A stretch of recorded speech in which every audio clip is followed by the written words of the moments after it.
Why morality is a social weapon. Foucault's hidden truth. Have you ever stopped to ask yourself why you believe what you believe? Not just in terms of religion or politics, but in morality itself. Why do you feel guilt when you lie, or shame when you break a rule, even a rule that seems arbitrary or outdated? Today I want to take you on a journey that might undo everything you thought you knew about right and wrong. We're going beyond good and evil, beyond laws and religions, into the very architecture of morality, how it was built, who benefits from it, and why Michel Foucault, one of the most radical thinkers of the 20th century, believed that morality isn't just a code of conduct, it's a weapon. Let's begin with something simple but deceptive. Every society has a system of morality. But what if that's not because morality is universal? What if it's because morality is useful? Useful to whom?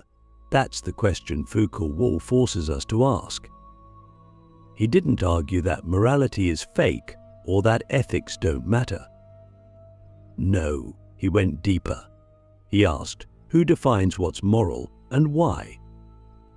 And what he found was as terrifying as it was liberating. Morality, as we know it, is often less about justice and more about control. Think about it. From the moment we're born, we're taught to obey. Sit still in class. Don't speak unless spoken to. Share your toys. Be polite. Respect authority. These all sound like good things, right? But embedded in them is a system of power. If you're a child who constantly questions those rules, you're labeled a troublemaker. A problem. You're punished, isolated, even medicated. Not to help you, but to make you easier to manage. Foucault called this the internalization of discipline. It's not enough for society to control you from the outside, it needs you to control yourself from the inside. That's where morality comes in. You're not just told what's right and wrong, you're taught to feel it, to believe it. You become your own jailer. And the most brilliant part, you think it's your choice. Click subscribe to this channel to get more topics you love. Here's a chilling thought. Could it be that much of what we call morality is actually a set of behaviors designed to make us more predictable, more docile, more profitable? In prisons, schools, hospitals, even the workplace, Foucault saw the same structures of surveillance and normalization. Normal isn't just a description, it's a weapon. If you step outside of it, you're not just seen as different, you're dangerous. Immoral, wrong. Let's take sexuality as an example. For centuries, Western morality taught that certain desires were sinful, deviant, even criminal. But why? Who decided that? Foucault didn't believe it was just religion. He believed that labeling certain behaviors as immoral was a way to categorize, marginalize, and control people. And when people resist those labels, they're not just resisting ideas, they're resisting the entire machinery of social power. So here's a question for you. How much of your morality is truly yours? And how much of it was implanted in you by parents, teachers, leaders, media, algorithm systems that benefit when you conform? This is not about becoming a nihilist or abandoning all ethics. In fact, it's the opposite. It's about reclaiming your ethics from the systems that hijack them. Foucault's genius was in showing us that morality often hides its true face. It pretends to be neutral, universal, eternal, but in reality, it shifts with power. What was moral in one era is immoral in the next. Slavery was once moral, so was the denial of women's rights. So was colonization. These weren't seen as crimes, they were seen as duties, as moral acts, until they weren't. This should terrify you, but it should also free you. Because if morality can be constructed, it can also be deconstructed and rebuilt. That's the hidden truth Foucault left behind, not to destroy morality, but to awaken moral responsibility, and to stop being pawns of inherited systems and start becoming authors of our own ethical lives. You see, the moment you start questioning morality is the moment you begin living philosophically. And it's not easy. It's painful. Imagine peeling back every layer of what you thought was good only to find politics, economics, fear, and control. But that's where transformation begins. When you stop asking, "What should I do?" and start asking, "Who told me to do it and why?" Let me ask you this. Have you ever done something wrong that felt deeply right? Or something right that felt deeply wrong? The tension, that unease, is the friction between imposed morality and your authentic sense of justice. And if you felt it, you're not broken. You're awake. In this video, we're not going to give you easy moral answers. Instead, we're going to show you how to ask the right questions. Because once you start seeing morality not as a divine command, but as a social construct, you begin to realize how profoundly your life has been shaped by invisible hands. And once you see the strings, you can choose, will you be the puppet or will you cut the cords? The machinery of morality, how structures of power define what's good. Let's go deeper now into the mechanisms that actually shape what we call good and evil. Because if morality is a weapon, as Foucault suggests, then we must ask, who forged it, who sharpens it, and who decides where it is aimed? This is not just a philosophical curiosity, it is a matter of real-world consequence. From prisons to politics, from social media to school curriculums, morality is not floating above us as an abstract ideal. It is embedded in institutions, encoded in laws, whispered in advertisements, and reinforced through rituals. It has a structure, a machinery, and once you learn to see it, you can never unsee it. Foucault's insight was that power doesn't just repress, it produces. It doesn't simply forbid things, it creates categories, identities, and truths. Think about that. Power doesn't just tell you what not to do, it tells you who you are. It tells you how to think of yourself. It tells you what kind of life is worth living. That's the terrifying genius of modern control. It doesn't need to use chains and whips. It uses words like normal, healthy, responsible, moral. And just like that, entire populations fall into line not through force, but through belief. Take institutions like the school system. On the surface, they teach us reading, writing, and math. But at a deeper level, they teach obedience. They teach punctuality, conformity, competition, and surveillance. You learn to sit quietly, raise your hand, wait your turn. You learn to chase grades, not knowledge. Success becomes equated with compliance. And this is branded as moral development. A good student is one who follows the rules. But who wrote those rules? And who benefits from your obedience? Now think about the workplace. The modern office is a temple of morality disguised as professionalism. Be on time. Be productive. Don't challenge your superiors. Don't show too much emotion. Don't bring your full self to work. Bring your optimized, clean-cut, corporate self. We call this being a good employee. But again, we must ask, who defines what's good? And who profits from your internalized sense of guilt when you fall short? Even our relationships are governed by invisible moral codes. We are told what a good partner looks like, what a good parent should do, how a moral man or woman behaves. These codes are fed to us through movies, religion, social expectations, and now more than ever through algorithms. Social media platforms, powered by data and engagement metrics, now participate in shaping our moral senses. You say something controversial online, and you're punished not just with disagreement, but with cancellation, with moral outrage. You're cast out of the digital tribe for violating unspoken codes of conduct. And often, the moral rules change so fast, no one knows what's acceptable anymore. In this chaos, fear takes over. We don't act from conviction, we act from fear of judgment.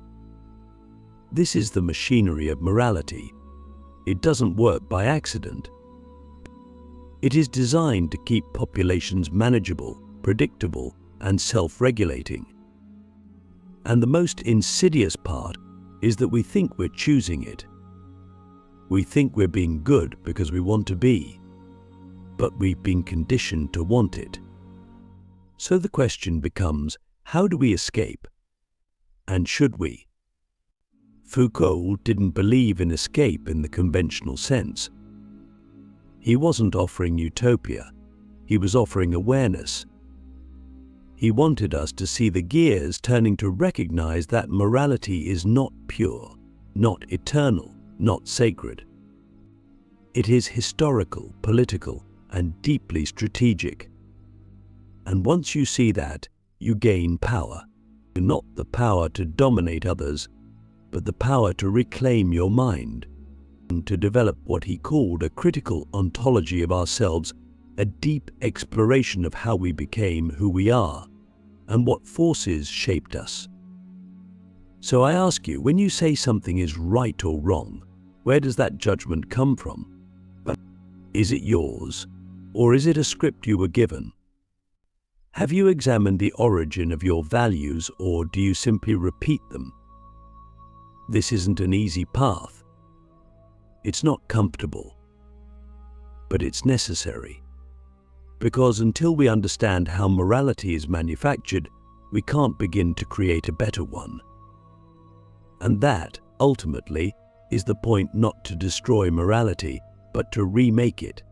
Not to sink into chaos, but to rise into conscious ethics, and to move from being passive consumers of moral codes to active creators of moral meaning.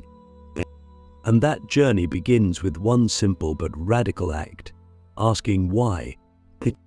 The illusion of moral progress, why history repeats the same ethical lies we love to believe that we're evolving. That with every generation we grow more enlightened, more compassionate, more civilized.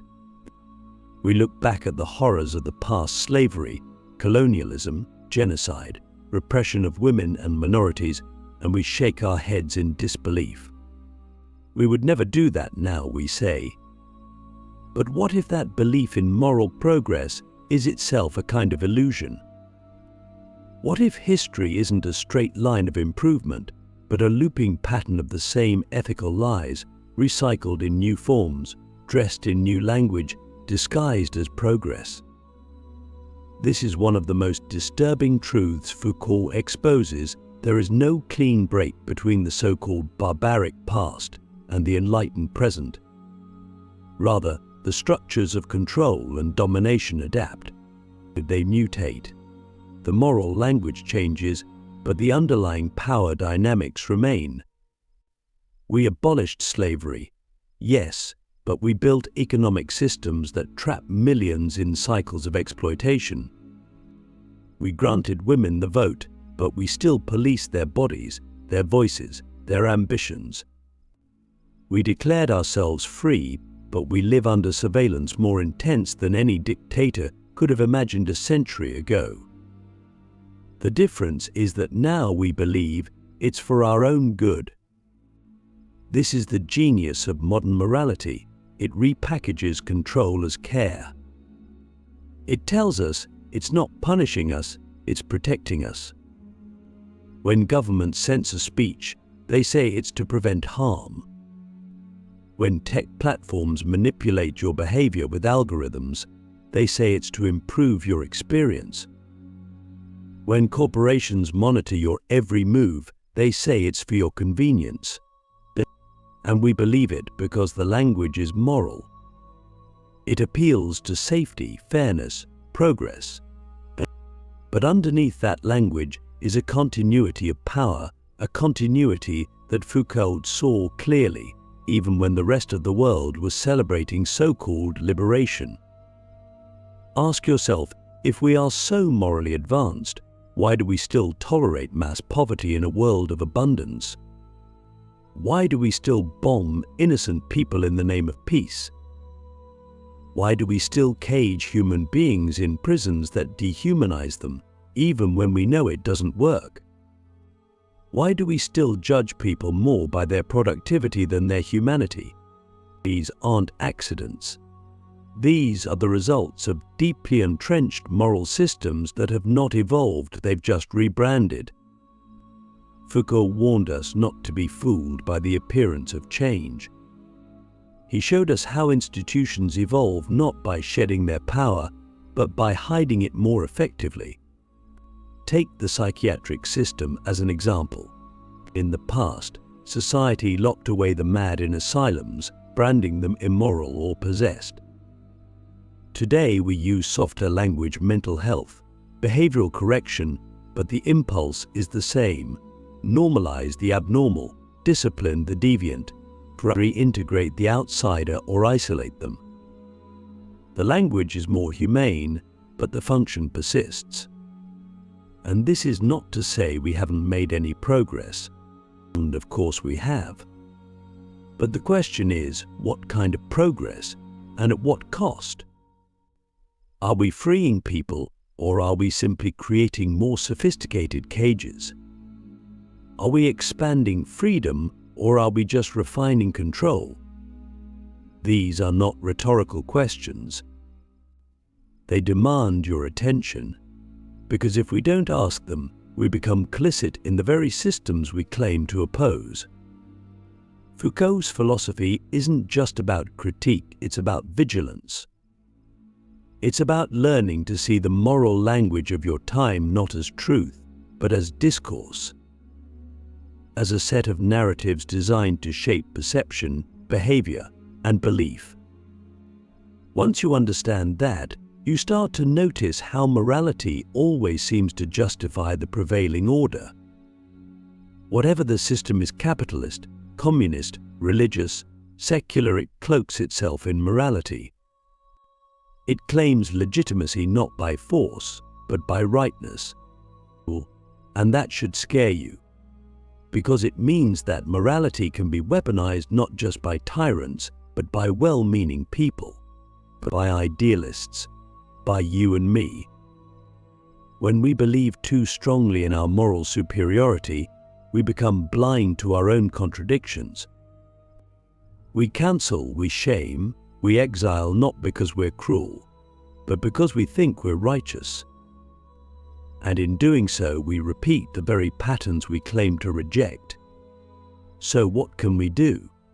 We can begin by doubting our moral certainty, but by asking, what moral truths do I take for granted? Who benefits from me believing them? Who suffers? What moral progress am I celebrating, and what is it distracting me from? These aren't comfortable questions, but they are necessary. Because history doesn't repeat, because people forget it repeats, because people refuse to question the morality of their own time, freedom or fabrication, can we ever escape morality's invisible cage? Now we arrive at the most unsettling question of all. If morality is shaped by power, and if every society uses it as a tool of control, then can we ever be truly free? Or are we forever trapped inside an invisible cage, one we mistake for conscience, one we decorate with good intentions, but whose bars are forged in manipulation? Foucault didn't offer comforting answers. He didn't believe in liberation as an absolute state. But he did believe in resistance through awareness, through critique, through the relentless questioning of everything we've been taught to call good. Here's the paradox. The more you try to escape morality, the more you realize how deeply it's embedded in you. It's not just in laws or institutions, it's in your habits, your desires, your language. You don't just follow moral codes, you embody them. They've become part of your psychology. When you feel guilt, when you feel shame, when you feel pride for doing what's right, those emotions aren't neutral. They are reactions conditioned by a system you didn't choose. Even rebellion can be co-opted. Even when you think you're breaking free, you might just be following another script, one that tells you rebellion is cool, that non-conformity is the new conformity. So how do you know if you're truly free? That's the edge Foucault walked. He didn't believe in a pure, untouched human essence waiting to be liberated. He didn't think there was a true self hidden beneath all the social programming. Instead, he believed in transformation, not escape, but creation. He asked us to stop searching for the real morality and start inventing new ways of being. Not because truth is relative, but because truth is constructed, and if it's constructed, it can be reconstructed. This is where practical life advice meets deep philosophy. If you want to be free, don't just reject the morality you've inherited. Examine it, trace it, question every value you hold. Who gave it to you? What history is behind it? What systems does it serve? Then slowly, carefully begin to rebuild your ethics from the ground up, but not based on fear or obedience, but on lived experience, empathy, and critical thinking. But beware, the world doesn't like people who do this. Society doesn't reward those who question its moral foundations. In fact, it punishes them. You might be misunderstood. You might be labeled immoral, radical, dangerous. That's the price of freedom. True ethical freedom isn't comfort, it's courage. It's the willingness to stand alone in a world that demands conformity. It's the strength to say, I will not be moral merely because I was told to be. I will be ethical because I have chosen it after ruthless examination. So ask yourself, what does your morality cost you? Who does it protect? And who does it condemn? What kind of person do you become when you do what's right? Is it someone you admire or someone who simply fits in? These questions are not meant to destroy your values. They're meant to make them yours. That's the only kind of morality that matters, the kind you've built with your own hands, forged through fire, tested by truth, and adjusted with humility. Foucault didn't give us a map. He gave us a compass. He showed us that morality isn't a destination, it's a terrain filled with traps, illusions, and power plays, but also with possibilities. Once you stop seeing morality as a divine command and start seeing it as a human artifact, you begin to realize something profound. You are not a prisoner. You are a participant. You are a builder. And maybe, just maybe, you can be free, not by escaping morality, but by reimagining it. So here's the final question. If you could rebuild morality from scratch, no gods, no governments, no laws, just you and your experience, your reason, your compassion, what would you include? And what would you leave behind? That's the question this video leaves you with, but not an answer, a challenge. Because morality isn't just what shapes society, it's what shapes you. And now that you've seen the hidden truth, what will you do with it?